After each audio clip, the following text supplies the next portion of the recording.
Welcome back to success zone. This is Rahul Kushwaha और आप लोग का फिर से स्वागत है। तो हम लोग अभी तक देख रहे थे electric field due to dipole axial position. ठीक है, तो आज देखेंगे हम लोग इलेक्ट्रिक फील्ड। आज हम लोग देखेंगे इलेक्ट्रिक फील्ड इक्वेटोरियल पोजीशन पे किस तरह से निकालते हैं। ठीक है, इक्वेटोरियल पोजीशन किसे कहते हैं, तो चलिए आइए देखते हैं। तो चलिए देखते हैं इक्वेटोरियल पोजीशन पे किस तरह से हम लोग इलेक्ट्रिक फील्ड को निकालेंगे ड्यू टू डाइपोल। ठीक है, तो देखिए चलिए पहले बना लेते हैं हम लोग नेगेटिव चार्ज, ये पॉजिटिव चार्ज।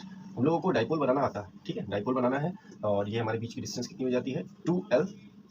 ठीक है, और ये बीच की डिस्टेंस ये L, ये L। इक्वेटोरियल पोजीशन का मतलब ये होता है कि इन दोनों से बराबर डिस्टेंस कोई भी पॉइंट, जैसे कि यहाँ पर देखिए, यहाँ से भी दूरी बराबर है, यहाँ से भी दूरी, तो इसे कहते हैं इक्वेटोरियल। ऊपर भी ले सकते हो आप, नीचे भी ले सकते हो। ठीक है, तो चलिए देखते हैं यहाँ से इसकी डिस्टेंस हमको चाहिए होगी, इन दोनों की डिस्टेंस, क्योंकि डिस्टेंस हमको रिक्वायर्ड होता है वहाँ पर इलेक्ट्रिक फील्ड के फॉर्मूले में। और यहाँ से जो पॉइंट होता है, मान लेते हैं पॉइंट P ये है, जो पॉइंट होता है पॉइंट से डाइपोल की डिस्टेंस R कहलाती है। ठीक है, देखिए इससे डायग्राम इस टाइप का बना हुआ है। ठीक है, ये दोनों चार्जेस हो गए, बीच की दूरी 2QL हो गई, आधी आधी दूरी LL हो गई। जहां से निकालते हैं हम लोग वहां का पॉइंट का ये हमारा R डिस्टेंस हो गई, और ये डिस्टेंस को फाइंड करनी है। ठीक है, चलिए देखते हैं किस तरह से ये होगा। सबसे पहले इसमें वेक्टर डायग्राम बनाएंगे, क्योंकि इलेक्ट्रिक फील्ड होता है वेक्टर क्वांटिटी। ठीक है, इलेक्ट्रिक फील्ड कैसा वेक्टर क्वांटिटी होता है, तो इलेक्ट्रिक फील्ड अगर वेक्टर क्वांटिटी है तो हम लोग को पहले तो इस चार्ज की वजह से और इस चार्ज की वजह से यहाँ पर इलेक्ट्रिक फील्ड कितनी जनरेट हो रही है ये निकालना है। तो इसका पहले डायरेक्शन देखते हैं। अब यहाँ पर इसका डायरेक्शन देखिए, पॉजिटिव की वजह से इलेक्ट्रिक फील्ड किधर की ओर होगी, उसी के लाइन में बाहर की ओर। ठीक है, और नेगेटिव की वजह से क्या होगी, अपनी ओर खींचेगा वो। नेगेटिव वाला क्या करता है, अपनी ओर इलेक्ट्रिक फील्ड खींचता है, और ये क्या करता है, इलेक्ट्रिक फील्ड बाहर की ओर। तो देखिए ये हो गया इलेक्ट्रिक फील्ड E, ये भी इलेक्ट्रिक फील्ड E होगा। चार्जेस दोनों सेम है ना, तो मैग्नीट्यूड सेम है, तो इलेक्ट्रिक फील्ड भी हमेशा सेम ही होगा। ठीक है, तो यहाँ पर भी सेम होगी कि बराबर दूरी पे है ना दोनों। देखिए यहाँ से डिस्टेंस और ये डिस्टेंस दोनों बराबर है, इसलिए ये दोनों को E मान सकते हो, कोई प्रॉब्लम नहीं है। ठीक है, अब आते हैं, अब ये तो हो गई डायरेक्शन की बात। अब डायरेक्शन तो देखिए अलग अलग है दोनों का। ठीक है, और दोनों मैग्नीट्यूड में सेम है लेकिन डायरेक्शन सेम है। तो मैं क्या करता हूँ कि अगर कोई बॉडी है, मान लो, ठीक है, अगर कोई बॉडी है, देखिए मान लीजिए इसको, अगर कोई बॉडी है, समझिएगा इस चीज को किस तरह से हमको इसको सॉल्व करना है। ठीक है, बिकॉज ये डायरेक्शन इधर का है, ये डायरेक्शन इधर का है, तो हम इसको सॉल्व नहीं कर पाएंगे यहाँ पर। ठीक है, तो यहाँ पर हमको वेक्टर का सहारा लेना पड़ेगा। वेक्टर आप लोग 11th क्लास में पढ़ रखा है। ठीक है, तो जरा देखिए, ये इधर खींच रहा है, ये इधर खींच रहा है। मान लीजिए ये कोई फोर्स है, कोई इंसान है, मान लीजिए ये एक इंसान किसी पॉइंट को, इस पॉइंट को इधर खींचने की कोशिश कर रहा है, और एक उतना ही पावर लगाकर दूसरा इंसान है जो कि इसको इधर की ओर खींचने की कोशिश कर रहा है। तो बॉडी किधर मूव करेगी, आप अगर प्रैक्टिकली भी कभी करोगे तो ही क्लियर है कि अगर कोई किसी चीज को बांधकर इधर और इधर से खींचा जाए तो बॉडी हमेशा बीच में ही जाएगी। तो ये बिल्कुल सेंटर से होकर मतलब सीधे चली जाएगी। ठीक है, जो भी इलेक्ट्रिक फील्ड दोनों की वजह से जो भी इलेक्ट्रिक फील्ड जनरेट होगी, जो भी फोर्स जनरेट हो रहा है वो इधर की ओर जनरेट हो रहा है। ठीक है, और बिल्कुल सेंटर में जाएगा, क्योंकि दोनों फोर्सेस क्या है, यानी कि दोनों इलेक्ट्रिक फील्ड क्या है, सेम है। ठीक है, देखिए इलेक्ट्रिक फील्ड इधर इधर, तो यहाँ पर इलेक्ट्रिक फील्ड आएगी नेट। अब ये नेट इलेक्ट्रिक फील्ड कितनी होगी, चलो इसको देखते हैं किस तरह से करेंगे। देखिए हम लोग ने वेक्टर में पढ़ा था, वेक्टर के कंपोनेंट, वेक्टर के दो कंपोनेंट्स डिवाइड करते हैं। जब वेक्टर हमारा किसी एंगल में होता है, देखिए ये इस साइड जा रहा है, ये इस साइड जा रहा है, तो ये ना ही हॉरिजॉन्टल में है ना ही वर्टिकल में है। तो इसके लिए हमें क्या करना पड़ेगा, इसको वर्टिकल हॉरिजॉन्टल तोड़ना पड़ता है। और वेक्टर में हम लोग ने सीखा हुआ है इसका कंपोनेंट तोड़ना। देखिए ये वाला है, मान लीजिए यहाँ एंगल थीटा बना रहा है, तो ये भी एंगल ये थीटा दोनों साइड से बना रहा है। ठीक है, अगर ये थीटा है तो ये भी आपका थीटा होगा। ठीक है, अब दोनों सेम नेचर के हैं, तो ये थीटा है तो ये भी थीटा ही हो जाएगा। ठीक है, दोनों सेम ही भाई, दोनों सेम नेचर के हैं, तो जो एंगल ये बनेगा वो एंगल ये भी बनेगा, बराबर से बनेगा। ठीक है, क्लियर है। तो जरा देखिए यहाँ पर इलेक्ट्रिक फील्ड अगर इधर ये खींच रहा है तो इसके दो कंपोनेंट टूटेंगे, एक टूटेगा वर्टिकल, एक टूटेगा हॉरिजॉन्टल। समझ रहे हैं ना, ऐसे ऐसे। अब इसका काम खत्म हो गया, अब ये दोनों अपना काम करेंगे। इसी तरह यहाँ पर भी इलेक्ट्रिक फील्ड इधर जा रही, तो एक कंपोनेंट इधर जाएगा और एक कंपोनेंट इधर जाएगा। क्लियर है, ठीक है, समझ में आ रहा है ना, समझते जाइएगा। अब देखिए यहाँ वाला जो ये थीटा के साइड वेक्टर में हमने पढ़ा था कि थीटा के साइड टूटता है जो वो उसको कौन सा कंपोनेंट कहते हैं, कॉस थीटा। ठीक है, तो अगर इधर भी टूटा हुआ है तो ई कॉस, में ऐसे लिख देता हूँ थोड़ा, इधर वाला टूटेगा तो क्या होगा, ई कॉस थीटा। ठीक है, ये वाला इधर टूटा तो ई कॉस थीटा, और ऊपर वाला हमेशा क्या होता था, ई साइन थीटा। क्लियर है, ये ऊपर वाले के लिए ले ली। अब नीचे वाले के लिए दो कंपोनेंट, एक इधर जा रहा है एक इधर, सेम मैग्नीट्यूड है, इधर कौन सा जाएगा, ई कॉस थीटा, क्योंकि थीटा के साथ लगा हुआ है, और थीटा से उल्टा साइड वाला होता है, अपोजिट साइड वाला होता है, वो क्या होता है, ई साइन थीटा। ठीक है, देखिए पूरा डायग्राम आप अच्छे से समझ लीजिए। डायग्राम अगर समझ लेंगे तो कॉन्सेप्ट बहुत ही आसान हो जाता है। ठीक है, तो इस डायग्राम में देखिए है ना ये चीज। देखिए अब ये इलेक्ट्रिक फील्ड ये इधर खींच रहा है, ये इधर खींच रहा है, तो ये दोनों एक दूसरे को कैंसिल आउट कर देंगे। ये दोनों कहते हैं साइन थीटा, ई साइन थीटा और ई साइन थीटा का कोई मतलब नहीं, क्योंकि एक दूसरे अपोजिट खींच रहे हैं, तो ना ये इसको इधर खींच पाएगा ना इसको, और बराबर के दोनों फोर्सेस एक मान लीजिए बराबर के हैं, तो ना ये बॉडी इधर जाएगी ना इधर जाएगी, तो इसका कोई मतलब नहीं है, ये आप एक दूसरे को कैंसिल आउट कर देंगे।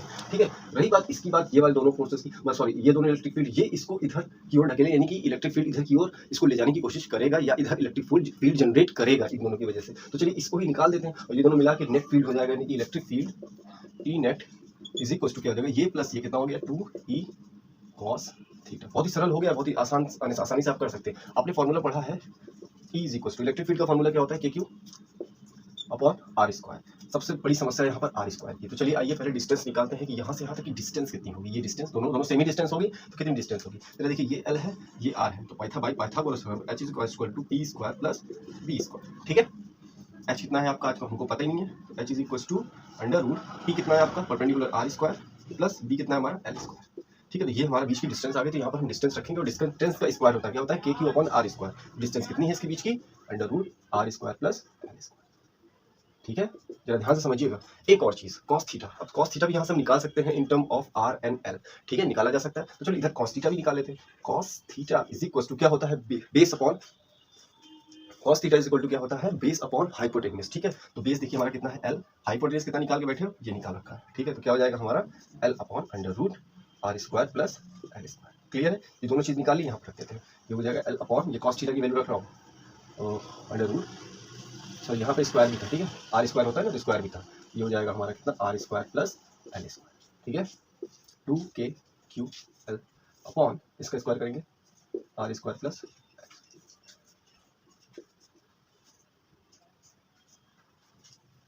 Under root. देखिए अंडर रूट के अंदर कोई भी चीज तो उसका मतलब होता है पावर 1/2। ठीक है, इसकी पावर कितनी हो जाएगी 1/2। ठीक है, देखिए ये पूरा चीज आपको समझ में आ रहा होगा। तो यहाँ से देखिए 2ql, ये 2ql क्या होता है, हम लोगों ने पिछले वाले लेक्चर में पढ़ा हुआ है। ये क्या होता है, डाइपोल ही तो होता है ना। तो क्या मैं इसको लिख सकता हूँ p, इसको p पूरा लिख सकता हूँ। ठीक है, क्लियर है। अब ठीक है, ये एक वैल्यू है, इसकी पावर 1 है, इसकी पावर 1/2। कभी भी बेस सेम होता है, बेस सेम होते हैं तो पावर्स क्या होती है, ऐड हो जाती है। दोनों को ऐड करेंगे कितना आ जाएगा, R square plus L square की पावर 3/2। ठीक है भैया, देखिए नेट फील्ड आ रहा है, मैं इधर से मिटा देता हूँ, इसको उतार लीजिए।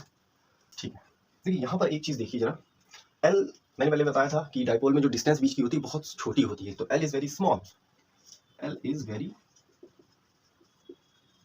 सो एल इज इक्वल टू 0 मान सकते हैं, निग्लेजिबल कर दें, एल इज इक्वल टू 0 कर दिया। जैसे एल इज इक्वल टू 0 रखा हमने तो ई कितना आ गया हमारा, इलेक्ट्रिक फील्ड कितनी आ गई 1/4 pi epsilon not P upon, sorry P के साथ साथ, हाँ ठीक है, ठीक है, ये अपॉन, देखिए यहाँ पर एल 0 हुआ 3/2 अपॉन 2 इंटू 3/2 कितना हुआ, 2 कैंसिल हो गया आर क्यू। ठीक, ये आपकी इलेक्ट्रिक फील्ड इंटेंसिटी आ गई है due to dipole on equatorial position. ठीक है, तो इस तरह से आप लोगों को करना है। बहुत ही सिंपल कॉन्सेप्ट था। देखिए बिल्कुल, अगर दूसरा कॉन्सेप्ट देखते हैं हम लोग, torque on dipole in uniform electric field. ठीक है, टॉर्क किसे कहते हैं, पहले तो समझो टॉर्क क्या चीज होती है। टॉर्क का मतलब ये होता है देखिए, जैसे लीनियरली हम लोग लीनियर मोशन में हम लोग जब रहते हैं तो फोर्स लगाते हैं लीनियर। ठीक है, उसी तरह जब हम लोग सर्कुलर यानी कि रोटेशनल मोशन करते हैं, सर्कुलर करते हैं, तो वहां पर जो फोर्स लगता है उसे टॉर्क कहते हैं। ऐसा आप कह सकते हो, वहां यूज करते हैं जो वो टर्म, वो टॉर्क होता है। ठीक है, तो अब चलिए देखते हैं टॉर्क क्या चीज है। सबसे पहले क्या बनाते हैं हम लोग, uniform electric field. Uniform electric field का डायग्राम ऐसे बनता है। देखिए इलेक्ट्रिक फील्ड अपनी यूनिफॉर्मली चल रही है। ठीक है, यहाँ पर ये इलेक्ट्रिक फील्ड यूनिफॉर्म चल रही है। ठीक है, यहाँ पर मैंने एक कोई भी डाइपोल रख दिया, मान लेते हैं पॉजिटिव, ये नेगेटिव क्यू, बीच की दूरी 2l। ठीक है, डिस्टेंस डायरेक्शन क्या हो जाएगा ये p। ठीक है, पॉजिटिव डायरेक्शन में ये मैंने डाइपोल रख दिया। अब देखिए कहानी क्या है इसमें, कहानी ये कहता है,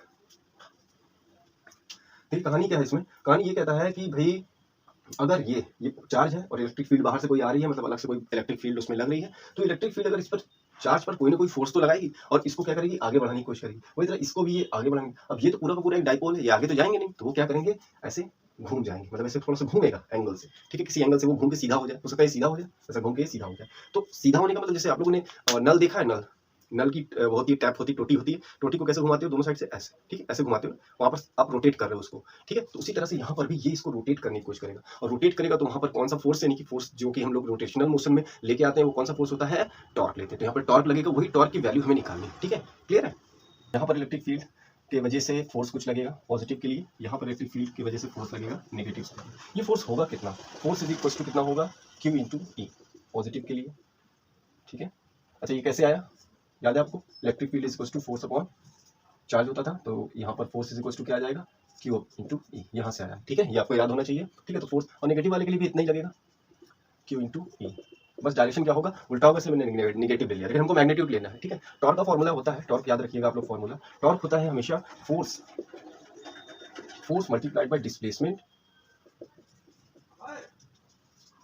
कैसा, परपेंडिकुलर डिस्प्लेसमेंट। याद रखिएगा ये डिस्प्लेसमेंट हमेशा परपेंडिकुलर ही होगा। ठीक है, परपेंडिकुलर डिस्प्लेसमेंट कैसे होगा, चलिए हम फोर्स यहाँ से निकाल चुके हैं, Q इंटू ई, और डिस्प्लेसमेंट निकाल लेते हैं और इसको यहाँ पर रख देंगे, टॉर्क की वैल्यू तुरंत आ जाएगी। ठीक है, बहुत छोटा सा कॉन्सेप्ट है, देखिए सबसे पहले डिस्प्लेसमेंट निकालते हैं।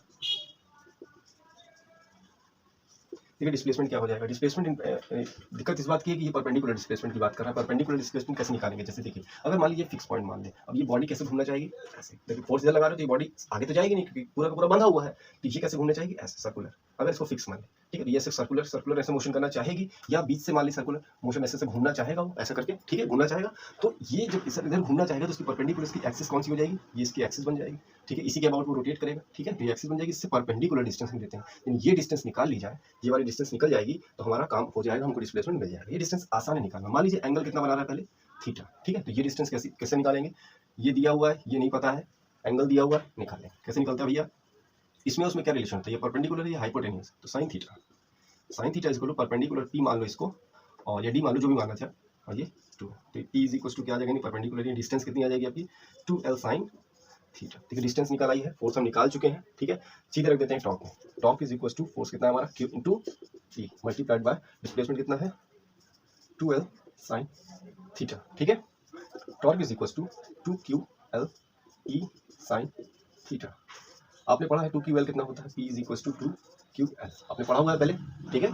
तो ये कितना हो जाएगा, इसको P लिख सकते हैं, P लिख सकते हैं साइन थीटा। और वेक्टर में आपने पढ़ा है, और वेक्टर में आपने पढ़ा है कि पी ई साइन थीटा यानी कि ए बी साइन थीटा कितना होता है, क्रॉस प्रोडक्ट होता है, ठीक है। तो अगर ये वेक्टर क्वांटिटी है तो ये वेक्टर के फॉर्म में इसको कैसे लिखिए, तो मैग्नीट्यूड इसका आ चुका है।